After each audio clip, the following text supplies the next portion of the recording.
Seneca, on the Shortness of Life, Part 2.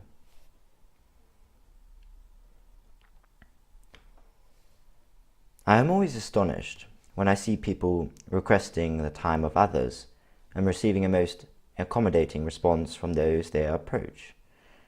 Both sides focus on the object of the request, and neither side on the time itself. It is requested as if it were nothing, granted as if it were nothing. People trifle with the most precious of commodity of all, and it escapes their notice because it is an immaterial thing that doesn't appear to the eyes, and for that reason it's valued very cheaply, or rather, it has practically no value at all.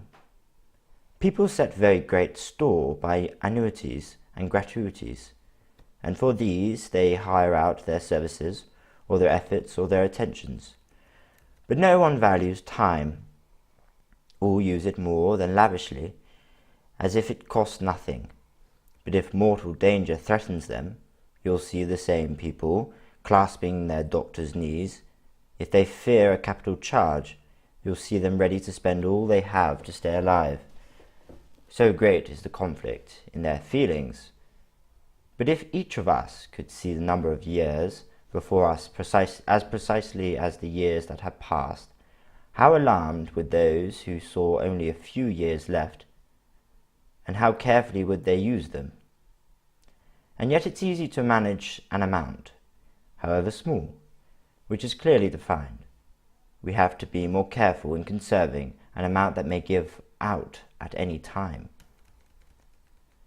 Yet there is no reason to believe that those people are unaware of how precious a commodity time is. They habitually say to those they love most intensely that they are ready to give them some of their own years, and they do give them without knowing it. But they give it in such a way that, without adding to the years of their loved ones, they subtract from themselves.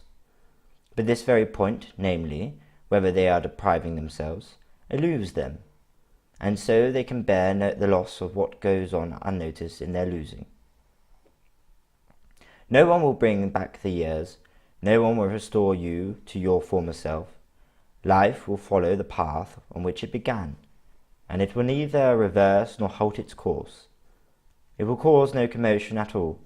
It will call no attention to its own swiftness. It will glide on in silence. It will prolong itself at neither a king's command nor his people's clamour. It will run on just as it started out on the first day, with no diversions and no delay. And the outcome? You've been preoccupied while life hurries on. Death looms all the while, and like it or not, you have to accommodate it. Can there be anything sillier than the view of those people who boast of their foresight? They are too busily preoccupied with efforts to live better. They plan out their lives at the expense of life itself. They form their purpose with the distinct future in mind. Yet the greatest waste of life lies in postponement. It robs us of each day in turn, and snatches away the present by promising the future. The greatest impediment to living is expectancy, which relies on tomorrow and wastes today. You map out what is in fortune's hand, but let slip what's in your own hand. What you are aiming at, what's your goal? All that's to come lies in uncertainty. Live right now. Hear the cry of the greatest poets, who sing his salutary song as if inspired with divine utterance. Each finest day of life for wretched mortals is ever the first to flee. Why are you holding back, he says? Why are you slow to action? If you don't seize the day, it slips away. Even when you've seized it, it will still slip away. And so you must compete with time's quickness in the speed with which you use it. And you must drink it swiftly as if from a fast-moving torrent that will not always flow. This too the poet will very aptly says in chastising intermittent procrastination, not each best age, but each best day. Carefree and unconcerned, even though time flies so quickly, why do you project for yourself months and years in long sequence? To whatever extent your greed sees fit. The poet is speaking to you about the day, about this very day which is slipping away. So can there be any doubt that each finest day is ever the first to flee for wretched mortals, that is, the preoccupied? Old age takes their still childish minds unawares, and they meet it unprepared and unarmed, for they've made no provisions for it. Suddenly, unsuspecting, they've stumbled upon it, without noticing that it was drawing nearer every day. Just as conversation or reading or some deep reflection beguiles travellers, as they find that they've reached their destination before being aware of approaching it, so with this ceaseless and extremely rapid journey of life, which we make at the same pace whether awake or sleeping, the preoccupied become aware of it only at its end. If I want to divide my subject into categories, each with its proofs, I could come up with many arguments to demonstrate that the life of the preoccupied is very short. But Fabinius, 14, who was not one of today's chair-holding professionals, but a true philosopher of the old-fashioned sort, was in the habit of saying that we must battle against the passions with a vigorous attack, not with the nicety of argument. The enemy line is to be turned by a full frontal assault, not by tiny pinpricks. He has no regard for mere quibbling, for vices are to be crushed, not merely nipped at. Nevertheless, for the preoccupied, to be censured for their distinctive failing, they are to be taught a lesson, not simply given up for lost. Life is divided into 3 parts: past, present, and future. Of these, the present is brief, the future doubtful, the past certain.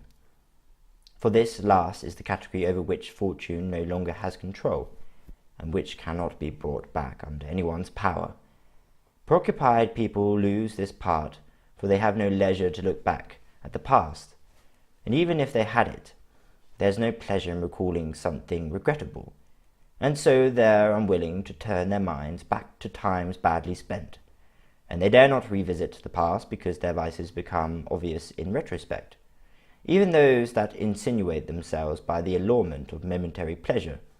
No one gladly casts his thoughts back to the past except for the person whose every action has been subjected to his own self-assessment, which is arrogant in its disdainfulness, unrestrained in prevailing over others, treacherous in his deceptions, greedy in his plunderings, and lavish in his prodigality. Such a man must inevitably be afraid of his own memory. Yet this is the part of our own existence that is consecrated and set apart, elevated above all human vicissitudes, and removed beyond fortune's sway, and harried by no poverty, no fear, no attacks of disease. This part can be neither disrupted nor stolen away. Our possession of it is everlasting and untroubled. Days are present only at a time, and these only minute by minute. But all the days of time past will attend you and you at your bidding, and they will allow you to examine them and hold on to them at your will, something which preoccupied people have no time to do. It takes a tranquil and untroubled mind to roam freely over all the parts of life, but preoccupied minds, as if under the yoke, cannot turn around and look backward. Their life therefore disappears into an abyss, and just as it does no good to pour any amount of liquid into a vessel if there's nothing at the bottom to receive and keep it, so it makes no difference to how much time we are given if there's nowhere for it to settle, and it's allowed to pass through the cracks and holes in the mind.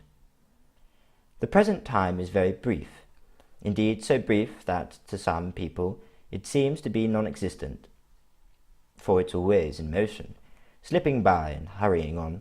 It ceases to be before it arrives, and it no more suffers delay than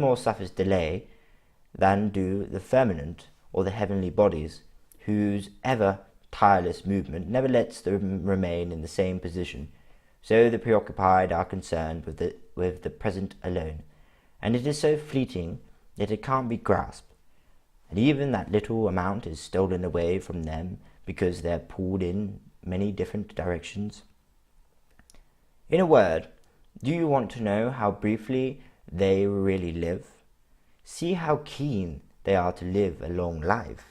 Enfeebled old men beg in their prayers for an additional few years. They pretend they are younger than they really are.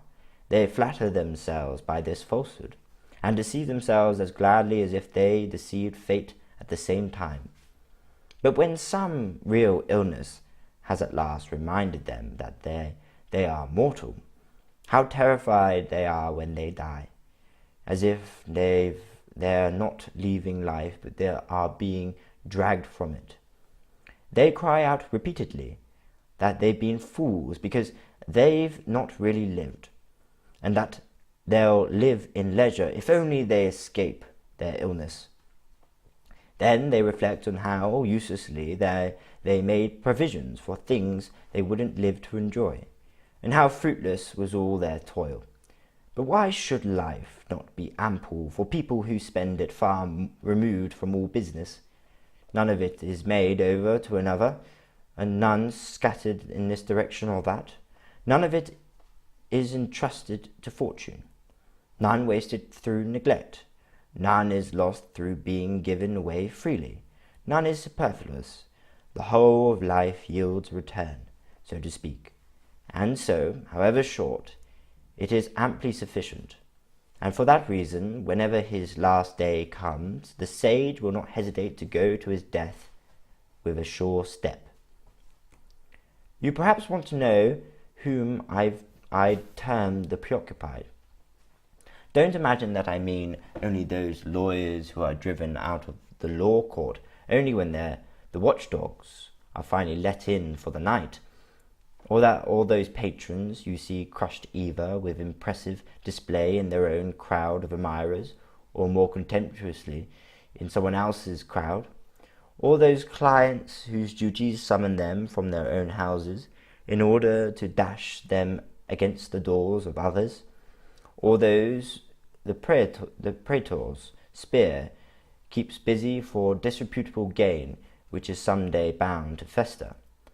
Even the leisure of some people is preoccupied, in their country retreat or on their couch, in the midst of their solitude, and even though they've withdrawn from everyone, they are troubling company for themselves.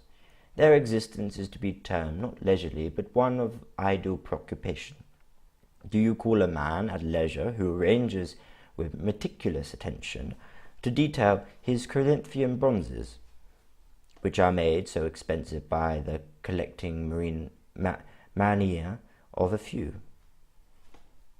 and who spends most of the day on rusty stripes of copper, or a man who sits at a wrestling ring, for shame on us, we suffer from vices that are not even Roman, enthusiastically watching boys brawling, who separates the troops of his own well-oiled wrestlers into pairs of the same age and skin colour, who maintains a stable of the freshest athletes.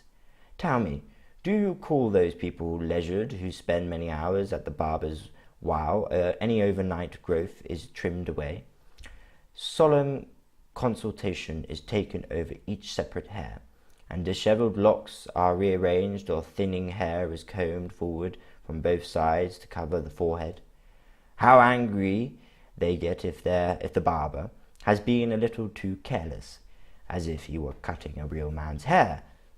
How they flare up if anything is wrongly cut off their precious mane, if their hair lies out of place, or if everything doesn't fall back into its proper ringlets. Which of those people wouldn't rather have their country thrown into disarray than their hair? Who isn't more concerned about keeping his head neat rather than safe? Who wouldn't rather be well groomed than well respected? Who you call leisured these people who are kept busy between the comb and the mirror? What about those who are absorbed in composing, listening to, and learning songs? The voice, whose best and simplest flow is naturally straightforward, they twist into sinuous turns of the most feeble croning. Their fingers are always snapping in time to some song that they carry in their head. And when they've been asked to attend to serious and often even sorrowful matters, you can overhear them quietly humming a tune. Theirs isn't leisure, but idle occupation. And heaven knows, I'd not class their banquets among leisurely pastimes, because I see how anxiously they arrange their silver plate, how carefully they gather up their tunics, the tunics of their pretty boys at tables, and how they are often tenterhooks to see how the boar turned out from the cook, how quickly the smooth-skinned slaves hurry to discharge their duties at the given signal, how skillfully birds are carved into carefully shaped portions, and how attentively wretched little slave boys wipe away the spittle of drugs. By these means they seek a reputation for refinement and sumptuous living, and their evils follow them into every corner of their lives to such an extent that they cannot eat or drink without ostentation. Nor would I count among the leisured those who have themselves carried round in the sedan chair and littered, and who arrive precisely on time for their rides, as if they were forbidden to skip them, and who have been reminded of their scheduled time for bathing, for swimming, or for dining. They are so enervated by the excessive sloth of a pampered mind that they can tell by themselves if they are hungry. I hear that one of these pampered creatures, if pampered is the right word for unlearning life and normal human practice, was manually lifted out of the bath and set down in his sedan chair, and asked, "Am I now seated?" Do you think that someone like this, who doesn't know if he is sitting, knows whether he's alive, whether he can see, whether he's at leisure? It is hard for me to say whether I pity him more if he really didn't know how much, or if he pretended not to know. They are obviously too many things, but they also affect forgetfulness of much. They find certain vices pleasing as evidence of their prosperity. To know what you're doing seems to be the mark of a man who's lowly and contemptible. What folly to think that mime actors feign many details in order to attack luxury. Truth be told, they pass over more than they fabricate, and such a wealth of unbelievable vices has arisen in an age that has applied its fertile talents in this one direction, that by now we can change the mime actors with ignoring them. To imagine that there's anyone so ruined by pampering that he takes another's word as to whether he's seated. So here is not a person of leisure. You should apply a different term to him. He is sick, or rather as good as dead. The truly leisured person is one who is also conscious of his own leisure. But a person who needs a guide to make him aware of his own bodily position is only half alive. How can he be in control of any of his time? It would be a long business to run through the individual cases of people who spent their whole lives playing checkers or playing ball, or baking their bodies in the sun. People whose pleasures put them to considerable work are not at leisure. For instance, no one will doubt that those who devote their time to useless literary questions, Rome, who now has a significant number of such people, are busily engaged in doing nothing. It was once the well-known failing of the Greeks to ask how many rowers Ulysses had, whether the Iliad or the Odyssey was written first, and also whether they belonged to the same author, and other questions of the same stamp which, if you keep them to yourself, do nothing to improve your private knowledge, and if you divulge them, you're made to appear not more learned, but more annoying. And now this vacuous enthusiasm for acquiring useless knowledge has infected the Romans as well. Only a few days ago I heard someone mentioning which Roman general had been the first to do what. Duilius was the first to win a battle at sea. Curius Dentatus, the first to parade elephants in a triumph. So far, even if such items as these hardly steer us towards true glory, they still involve models of service to the state. Such knowledge isn't going to profit us, but it's nevertheless of the sort to hold our interest because its subject matter, though empty, is appealing. We may also excuse investigators who ask who first persuaded the Romans to deploy a naval force. It was Claudius, who was called Cadex for this reason, because the ancient termed the composite structure of several planks a codex. Hence the public records are called codices, and the barges which carry provisions up the Tiber are still called codicariae, in accordance with the ancient practice. Doubtless also this may have some relevance, the fact that Valerius Corvinus was the first to conquer Messana, and was the first of the family of the Valerii to be called Massana, after appropriating the name of the captured city. Common usage gradually changed lettering, and so he became Massala. But will you also allow interest in the fact that Sulla was the first to display lions off the leash in the circus, though as a general rule they were shown in chains, and that javelin throwers were supplied by King Bocchus to dispatch them? All right, let's allow that as well.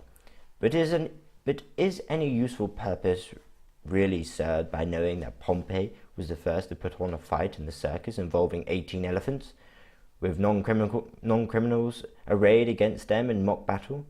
A leader of the state and a man of outstanding kindliness, and his reputation has it, among leaders of old, he thought it a memorable form of spectacle to destroy human beings in unheard of fashion. They fight to the death. That's not enough. They're torn to pieces. Not enough. Let them be utterly crushed by animals of massive bulk. It would certainly be preferable for such stuff to be forgotten, for fear that some future strong man might learn of it and be envious of an utterly inhuman episode. What darkness great prosperity casts on our minds! He thought he was above the laws of nature when he was throwing so many hordes of human wretches to beasts born under a very different sky, when he was arranging war between such disparate creatures, when he was shedding so much blood before the eyes of the Roman people he'd later forced to shed still more blood themselves. But this same man was later taken in by Alexandrian treachery, and offered himself to be run through by the meanness of his chateau. Then at last he recognized the empty boast that was his own surname. But to return to the point from which I digress, and to demonstrate the futility of the pains that some people take in these same matters, the same source reported that Metellus, in his triumph after conquering the Carthaginians in Sicily, was alone of all Romans in having 120 captured elephants led in procession before his chariot, and that Sulla was the last Roman to extend the pomerium, which was the custom of old to extend after the acquisition of Italy, but never provincial territory. Is there any more benefit in knowing this than to know that the Aventine Hill is outside the Pomerium, according to him, for one of two reasons, either because that was the rallying point for the plebeians in succession from Rome, or because the birds had not been propitious when Remus took the auspices there, and to know the countless other items besides that are either crammed with lies or improbable. For even if you grant that people say all these things in good faith, and even if they guarantee the truthfulness of their writing, whose mistakes will such items of information make fewer? Whose passions will they hold in check? Whom will they make braver, or more just, or more generous of spirit? My friend Fabianus used to say that he sometimes wondered whether it was better to apply oneself to no researches at all than to be embroiled in these. Of all people, they alone who give their time to philosophy are at leisure. They alone really live, for it's not just their own lifetime that they watch over carefully, but they annex every age to their own. All the years that have gone before are added to their own. Unless we prove most ungrateful, those most distinguished founders of hallowed thoughts came into being for us, and for us they prepared a way of living. We are led by the works of others into the presence of the most beautiful treasures, which have been pulled from darkness and brought to light. From no age are we debarred, we have access to all. And if we want to transcend the narrow limitations of human weakness by expansiveness of mind, there is a great span of time for us to range over. We can debate with Socrates, entertain doubt with Carneades. I think it's actually pronounced Carneades. Be at peace with Epicurus, overcome with human nature with the Stoics, and go beyond it with the Cynics. Since nature allows us shared possession of any age, why not turn from this short and fleeting passage of time to give ourselves over completely to the past, which is measureless and eternal, and shared with our betters? As for those who run about performing their social duties, agitating themselves and others, when they've duly acted like madmen, when they've crossed every threshold on their daily rounds, and passed no open door, and when they've delivered their money-grubbering greeting to houses very distant from one another, how few patrons will they be able to catch sight of in a city so vast and so fragmented by varied passions? How many patrons will there be whose sleep or self-indulgence or churlishness denies their callers access? How many who, after they've tortured them with their long wait, pretend to be in a hurry as they pass them by? How many will avoid going out through a reception hall packed with clients and make their escape through doors that's hidden from view, as if it were not even cruder to deceive them than to refuse them admittance? How many, half asleep and weighed down by the effects of yesterday's drinking, will yawn with utter disdain and address those wretched clients who cut short their own sleep in order to wait on another, by their right name only after it's been whispered to them 1,000 times over by lips that hardly move? Do we suppose these clients spend time on morally commendable duties? But we can say as much as of those who want to have Zeno, Pythagoras, Democritus, and all the other high priests of philosophical study, and Aristotle, and Theophrastus, and their closest companions every day. None of these will ever be unavailable to you. None of these will fail to send his visitors off in a happier condition and more at ease with himself. None will let anyone leave empty-handed. They can be approached by all mortals, by day and by night. None of these philosophers will force you to die, but all will teach you how. None of them will diminish your years, but each will share his own years with you. With none of them will conversation be dangerous, friendship, life threatening, or cultivation of them expensive. From them you will take whatever you wish. It will be no fault of theirs if you fail to take in the very fullest amount you have your room for. What happiness, what a fine old age lies in store for the person who's put himself under the patronage of these people.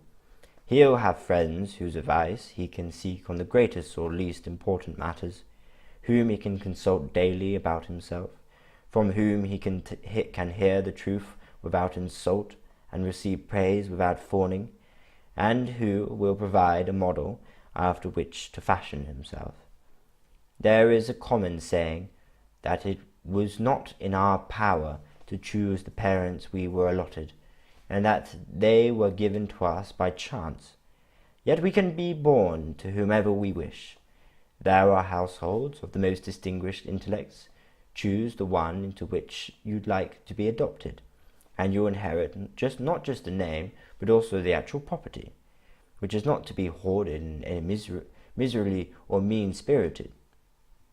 The more people you share it with, the greater it will become.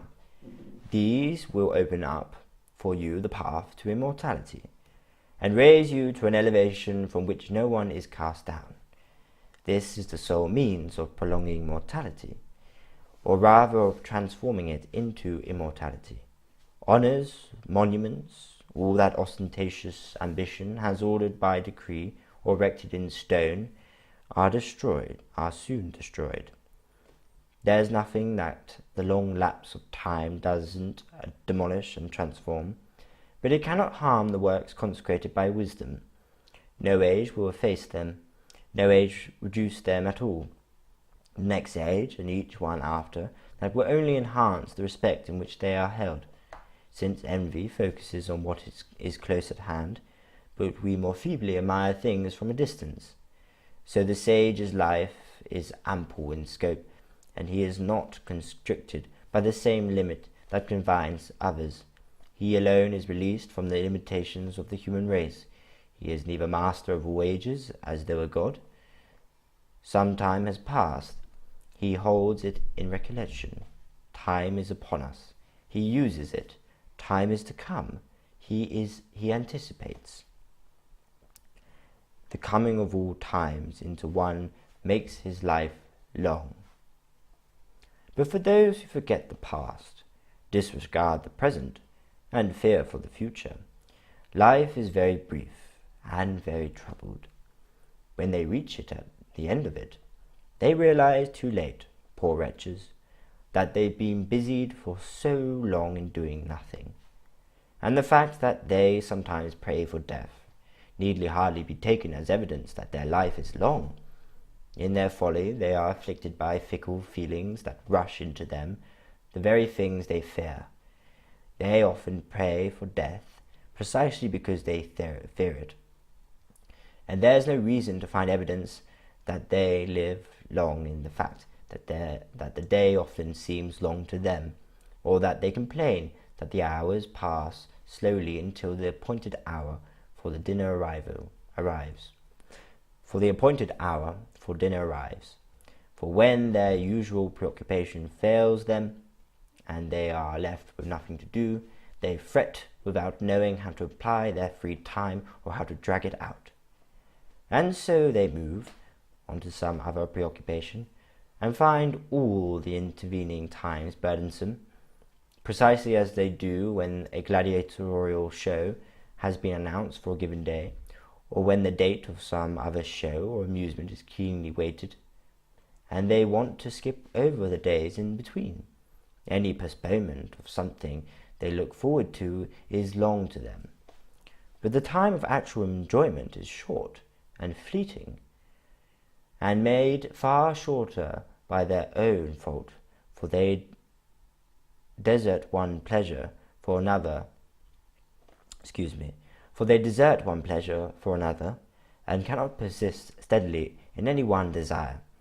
Their days aren't long, but hateful. Yet, on the other hand, how short seem the nights that they spend cavorting with prostitutes or drinking.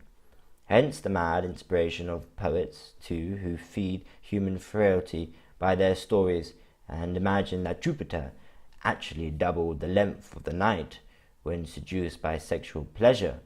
All this inflaming of our worst passions amounts to nothing but enlisting the gods as setting a precedent for our vices, and giving a license for corruption that is justified by a divine example.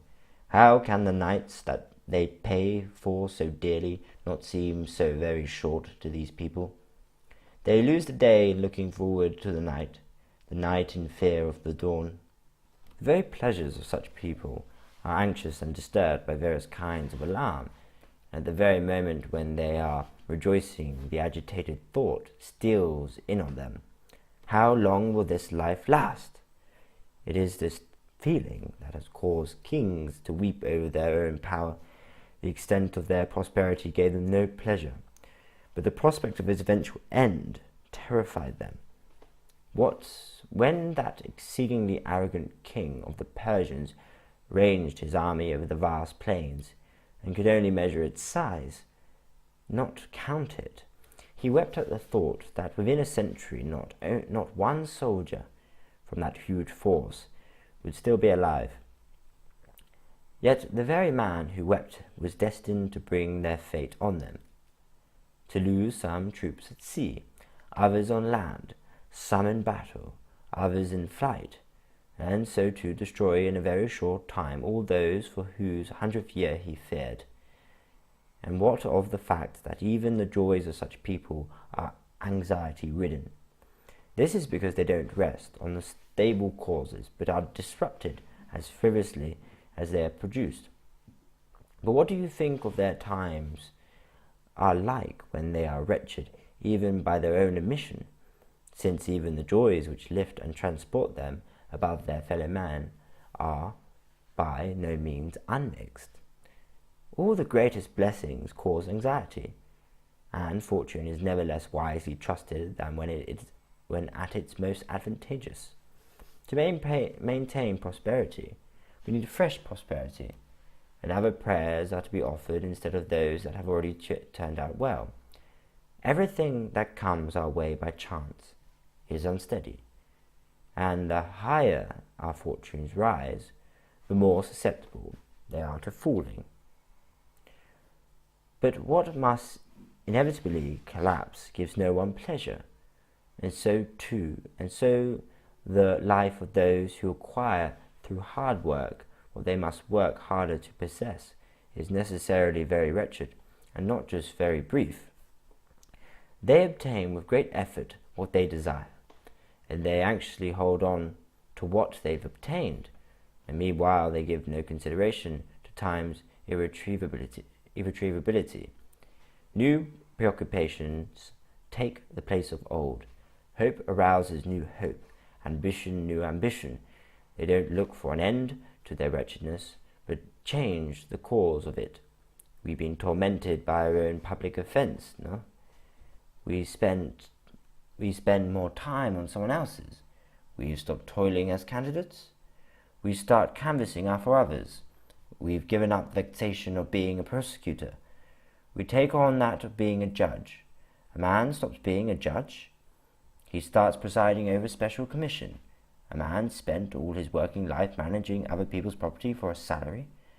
He is diverted by looking after his own wealth. Marius was done with army service, and consulship kept him busy. Quintus hurries to get through his dictatorship, but he'll be called back to it from his plough. Scipio will go against the Carthaginians before being fully ready for such an undertaking.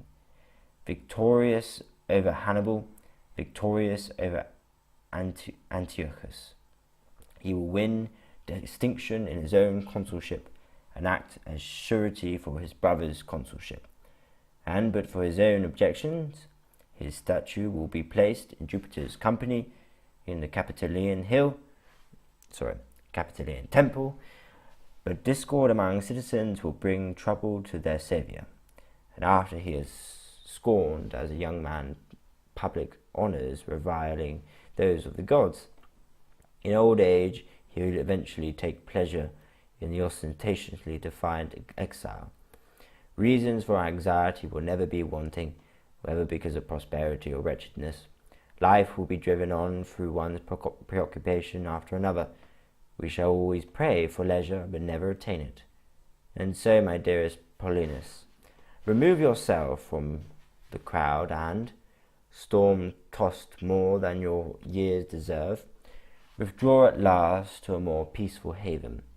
Consider how many waves you've endured, and, on one side, how many storms you've weathered in private, and on the other, how many you've brought on yourself in your public career. Long enough has your virtue been demonstrated through toilsome and unceasing proofs, but to attest what it can achieve in leisure. The greater part of your life, and certainly the better part, has been given to the state. Take some of your time for yourself as well. It's not to a sluggish and idle state of inaction that I summon you, or to drown all your lively energy in sleep and in pleasures that are dear to the crowd. That's not to find peace of mind. You'll find tasks to busy yourself about in serene seclusion that are more important than any you've dealt with so energetically thus far. You manage the revenues of the world, it is true, as scrupulously as you would a stranger's, as diligently as you would your own, as conscientiously as you would the state's. You win affection in post in which it is hard to avoid being hated. Yet it is nevertheless better, believe me, to know the balance sheet of one's own life than that of the public grain supply. Recall that energetic mind of yours, which is supremely qualified to deal with the greatest challenges, from an office that is certainly eminent, but is hardly in keeping with the happy life, and consider that you didn't make it your aim, with all your training in liberal arts from the earliest age, for many thousands of grain measures to be safely entrusted to you. You'd shown promise of something greater and higher. There will be no shortage of men of both scrupulous good character and to diligent service. But slow-moving pack animals are far better suited to carrying heavy loads than thoroughbred horses. Whoever hampered the fleetness of these were well-bred creatures with a weighty burden. Consider, moreover, how stressful it is to subject yourself to such a heavy responsibility. You have to deal with the human stomach, and a hungry people neither submits to reason nor is soothed by fair treatment, or influenced by any entreaty. Only recently, within those few days after Gaius Caesar died, he was still pained to the utmost, if the dead have any consciousness, because he saw that the Roman people survived him and still had enough rations for 7, or at all events 8 days, because he made his bridges of boats and played with the empire's resources. We faced the worst kind of disaster even for people under siege, a shortage of food. His imitation of a crazed foreign king of ill-fated arrogance almost came at the cost of mass destruction by starvation, and of general catastrophe that follows famine. What was the frame of mind of the officials in charge of the grain supply when they were destined to face stones, weapons, fires, and Gaius? With the greatest concealment they covered over such a great sickness lurking amid the state's innermost organs, and with good reason, to be sure, for certain complaints are to be treated without the patient's being aware of them. Knowing about their disease has caused many to die. Retire to those pursuits that are calmer, safer, and more important. Do you think it amounts to the same thing whether you're in charge of seeing that imported grain is transferred to the granaries undamaged by either the dishonesty or the carelessness of the transporteurs, that it doesn't absorb moisture and then get spoiled through heat, and that it corresponds to the declared weight and measure, or whether you occupy yourself with these hollow and lofty studies, so as to learn the substance of God, his will, his general character, and his shape. What outcome awaits your soul, where nature lays us to rest upon release from our bodies? What is it that bears the weight of all the heaviest matter of this world in the centre, suspends the light components above, carries the fire to the highest part, and rouses the stars to their given charges of movement? And to learn other such matters in turn are full of great wonders. You really ought to leave ground level and turn your mind's eye to these studies, now while enthusiasm is still fresh. those with an active interest should progress to better things.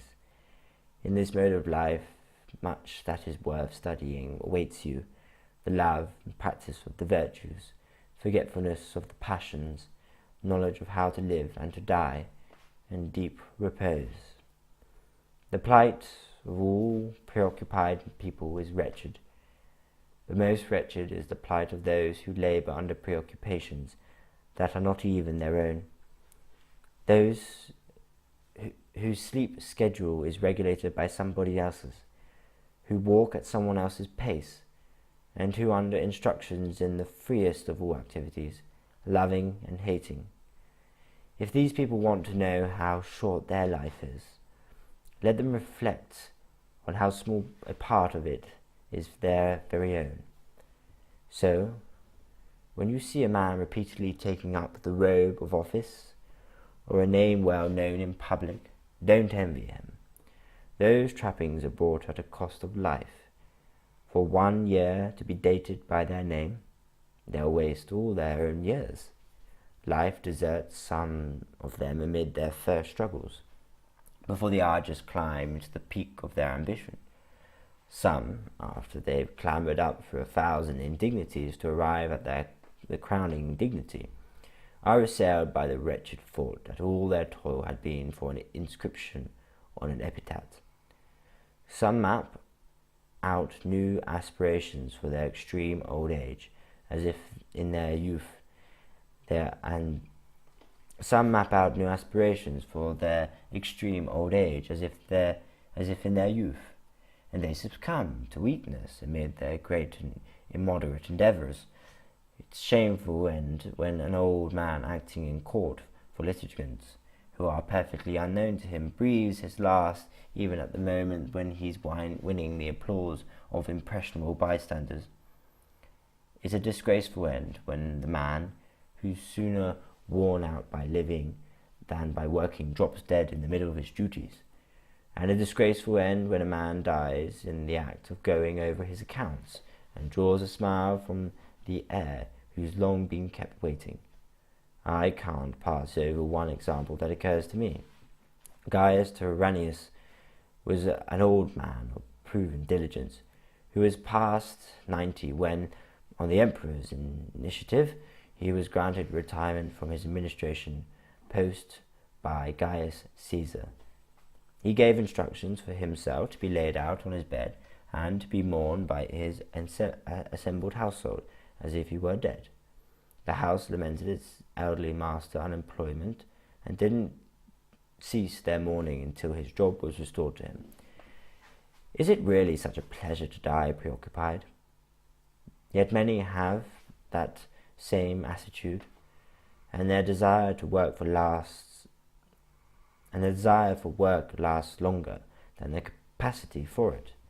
They struggle against their bodily infirmity, and old age itself they adjudge a hardship for no other reason than because it removes them from office.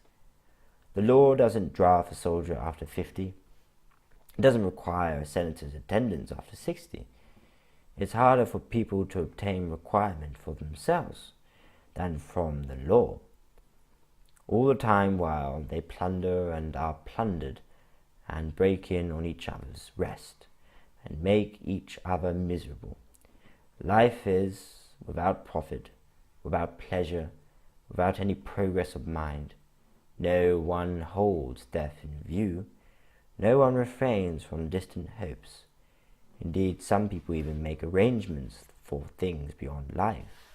Huge tomb structures, dedications of public buildings, gladiatorial shows for the funeral, and ostentatious funeral processions. Yet in truth, the funerals of such people should be conducted by the light of torches and wax tapers, as if they lived for the briefest span.